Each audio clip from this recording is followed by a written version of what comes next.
You know, what's up, your boy? For another reaction, today's video we have why Reggie Bush failed to live up to the NFL hype. Okay, a lot of niggas be saying Reggie Bush. Okay, a lot of niggas say Reggie Bush was a bust. Yes, he was a bust for how high of a pick he was. The nigga was like the third overall pick, right? Uh, that nigga, wasn't he the first overall pick?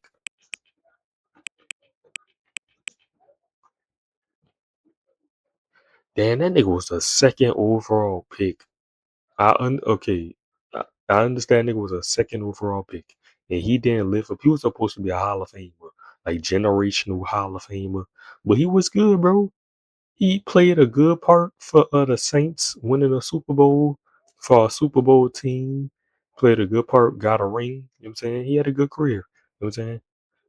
Yeah, but he ain't live up to that USC hype. Like he was supposed to be like fucking Barry Sanders. You know what I'm saying? Single day in Reggie Bush's football career where he wasn't defined by his expectations. Y'all think Jeremiah Love gonna be good? Third overall pick, like As a high schooler in the San Diego area, he was his graduating class's #1 running back recruit. He stayed in Southern California for college, signing with the University of Southern California in Los Angeles. While not the starting running back for USC's national championship team in his freshman year, he was still the conference newcomer of the year and the school's new record holder for all-purpose yards by a freshman. Next year, Bush and the team were even better, back-to-back national champions. We won't talk about that though. And while still not his own team's starting running back, Bush finished 5th in the race for the Heisman, which he absolutely bulldozed his way to in year 3 as a Trojan. This is not a story about Reggie Bush having that trophy vacated for 14 years due to that's crazy. receiving supposedly improper benefits. This is a story, however, about the ungodly tidal wave of hype he amassed during his college career. Graphics comparing him to Dave Chappelle, President George W. Bush. What the fuck? Bush compares. Wait, position conservative tailback, aka Mr. President, the president, second term end zone. Now they funny as hell for that. An average Shit, they won't do that now. They won't compare no nigga to Trump. They get a lot of backlash for that.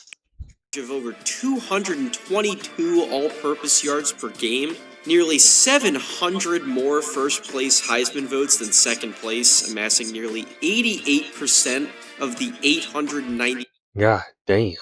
He beat out some dogs too. Matt Liner, his quarterback, Vince Young, Brady Quinn. I think I remember that nigga. Name sound familiar. 2 possible first-place votes. The only guy who was ever more dominant in Heisman voting was a somehow even more notorious former USC running back. He had 279 all-purpose yards and a touchdown in the national championship his junior year, which USC lost, but it's widely considered one of the greatest college football games ever played, so only boosting his individual hype and notoriety. And even though he was USC's starting running back for only 1 season, declared for the NFL draft 10th all-time in D1 all-purpose yards. Again, over a 3-year career with just one of those 3 being as the starter. Add in that he put up a 4.33 in the 40-yard dash at his pro day, and Reggie Bush was getting better and better at the perfect time. The Houston Texans owned the first pick in the 2006 NFL draft, and it was essentially universally accepted that he was going to be taken with that first overall selection. You want to the running back drafted first overall. That's insane. Know how accepted it and the Texans O-line was terrible in the 2000s. Hell, that nigga would have been trash as fuck. Was that he would be the #1 pick? According to Reggie himself in more than one interview, 31 of the 32 teams didn't even bother speaking to him during the pre-draft process. They thought, why waste their energy on a guy who wouldn't be available to them anyway? But this feeling seemed to go both ways in a sense. I noticed something in a recounting of the pre-draft process Reggie outlined to fellow NFL veteran Robert Griffin III. He says the New Orleans Saints picked 2nd and the New York Jets picked 3rd. And still, neither team spoke to him. I didn't even speak to the Saints or the Jets, who had the 3rd pick. What's crazy is he was wrong. The Jets actually picked 4th. It's perfectly understandable to assume that nigga got that CT. No. the Jets would pick higher because, of course, they usually do, but I do seriously find it telling that Bush was seemingly equally as certain he would be a Houston Texan that he doesn't even know what team picks 2 spots behind him. But the day before the 2006 NFL Draft took place, word got out that the Texans were no longer talking to Bush or his agent, and they had a deal all set up to take a football player not named Reggie Bush, number 1 Who the fuck is that? Mario Williams. overall. Their guy was defensive end Mario Williams, which Yeah, be 6'7". Who the this nigga was a bust. He gotta be. I don't know who this is. completely stunned the football world. The New Orleans Saints, an organization still freshly reeling from Hurricane Katrina devastating their area, were sitting at number 2 overall. Realizing Reggie Bush was suddenly going to be available all along, they decided he would be their choice on draft night. And right away, the immediate reaction was that the Houston Texans just made one of the biggest mistakes in the history of the NFL. But maybe, just maybe, they knew something we didn't. Reggie Bush was not the can't-miss guy he was made out to be in the NFL. I would like to do my best to diagnose why and how.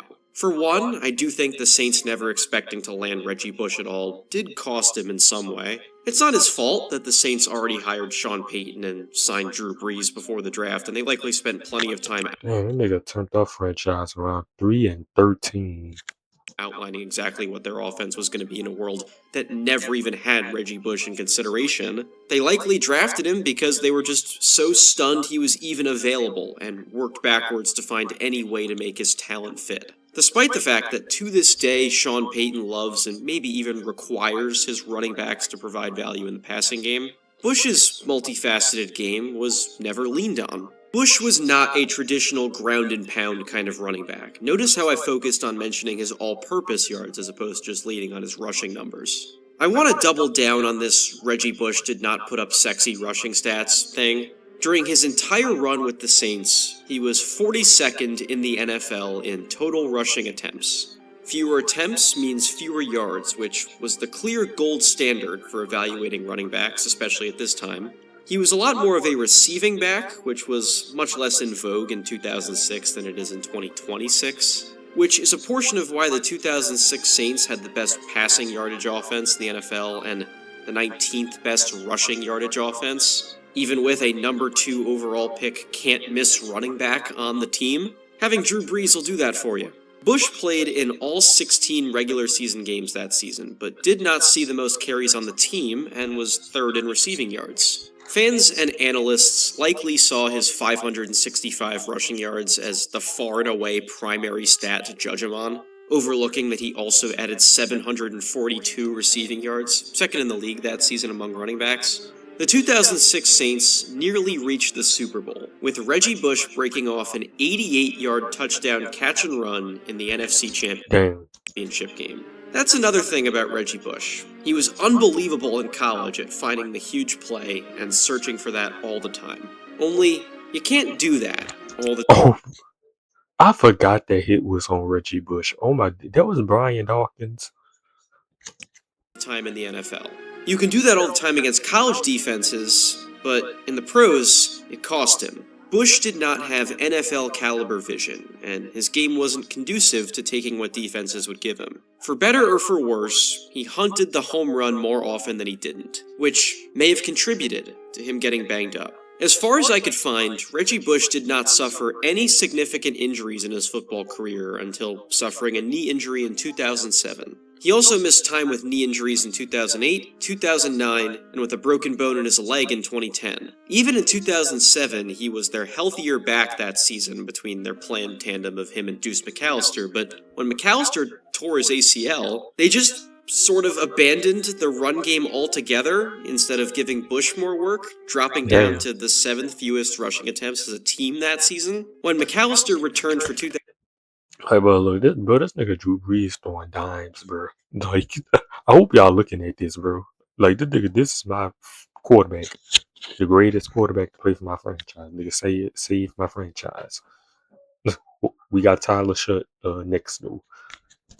2008, both he and 2007 undrafted free agent Pierre Thomas got more carries than Bush. In 2009, Thomas and Mike Bell got significantly more touches in the offense despite playing roughly the same number of games. 2010 saw them give the keys to Chris Ivory, another undrafted rookie. To recap, 2 undrafted rookies and a free agent signing so insignificant I couldn't find any articles actually reporting on it, wound up lapping the can't-miss running back prospect in 5 years. Sure, Bush kind of did it to himself in some ways. He broke down much more during games than running backs typically do. The average drop-off in yards per carry for a running back from the first half of the game to the second is about 0.08 yards. Marquise Jones Drew, my nigga. Look at these running backs, y'all. LaShawn McCoy, Adrian Foster, Adrian Peterson. Oh my gosh. LeGarrette Blunt. I remember he was nice. Jamal Charles.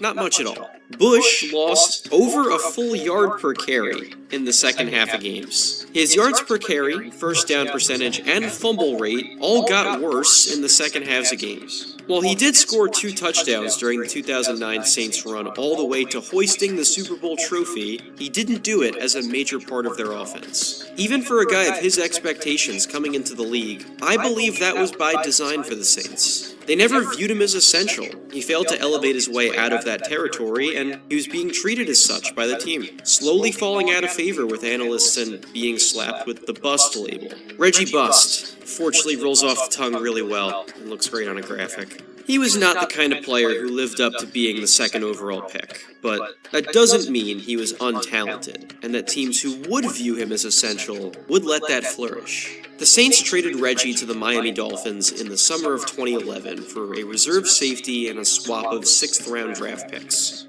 Not nearly the trade value anyone would have ever expected for Bush 5 years into his career coming out of college. But in Miami's would have ever expected.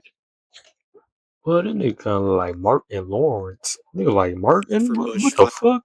5 years into They kind of like Juvenile, too. his career coming out of Nigga, I college. thought that was Martin playing football. But in Miami's run-first offense, he got by far the most carries and touches of his career. Miami's run ever expected for Bush 5 years into his career coming And out this nigga right here look like Roy Jones.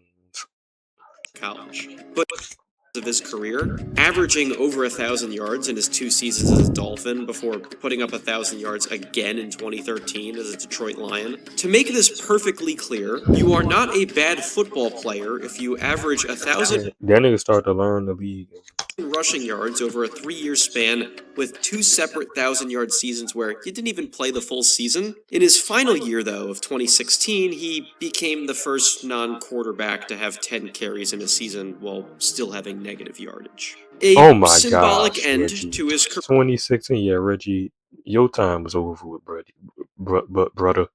Reggie, your time was over with. 2016, what the fuck you was doing playing in 2016? Career, failing to meet expectations. However, there is no such thing as They getting in that backfield, wrapping his ass up. a You bad in the wrong era.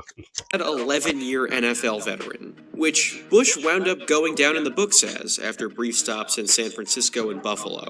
No ordinary human, let alone NFL player, survives that long, especially one with a track record of breaking down and not being as durable as his peers. To say Bush failed as an NFL player would be Yeah, he didn't fail, no. very misguided and wrong. Sometimes there's a difference between not meeting expectations and failing. I do believe that the industry was wrong to make Reggie Bush the most hyped prospect of his era, especially for the time. Bush had a skill set that was much more conducive to the modern NFL, due to his key value coming in his multi-dimensional benefits to an offense. He came into the league just as it was starting to become very clear that running backs can sometimes just become cogs in the well-oiled machine of an already good offense, as seen with the committee of backs that won the 2009 Saints a Super Bowl. In that aspect, Bush was a contributor without needing to be the guy he was at USC. But in a pass-first Drew Brees offense, a running back was never going to be the main piece, regardless of what pick they were selected. I would also consider Reggie Bush the last running back prospect to truly transcend college football and be seen as the alpha prospect entering the NFL. I don't believe any running back has ever seriously been considered for the number one pick in the draft since this either, which is not Reggie's fault, but a reflection of how the game moved, ironically, more in Genty was hooping though, I ain't gonna lie. favor of his skill set, making the expectations for running back usage much more versatile and infrequent than the world Reggie Bush played in. Today, I don't believe the set of circumstances dealt to Bush would have fully kept his draft type going, nor put all the blame on him when his stats weren't otherworldly. I do think that people today have a better understanding that players are at the mercy of their situations. He entered a scheme where he wasn't the priority, and likely never ever would have been the priority as long as Brees was healthy. Remember, the Man, y'all see them Drew Brees passes, bro? Saints and all 30 other non-Houston Texans NFL teams never even spoke to him in the pre-draft process. If Bush was selected by a team eager to build around him, which plenty would have been if he were truly made available to them, we could be having a completely different conversation about his career. Even if he was still an 11-year veteran who very clearly displayed talent in multiple areas of NFL football, the team that drafted him still wound up defining him. Even the most can't-miss prospects in sports can be victims to situations no fault of their own, or in the case of Reggie Bush, no fault of the team's. They still won a championship, and Reggie probably would never trade that either. But be mindful of this web of complication the NFL can create through its coaching, schemes, and decision makers. And be very, very careful who you throw that bust label on. Yeah. Good video. In today's NBA, every team wants the same thing. A 6'8", two-way wing that can do it all on the court. But then, you've got players like this. No fundamentals, no structure, breaking all the norms. And somehow, they're still elite. The video ain't even had a lot of views and likes, bro. I be finding a lot of underrated videos on my home feed. 422 likes and 15K views. Oh, no, that's good. But make sure to come subscribe and all this.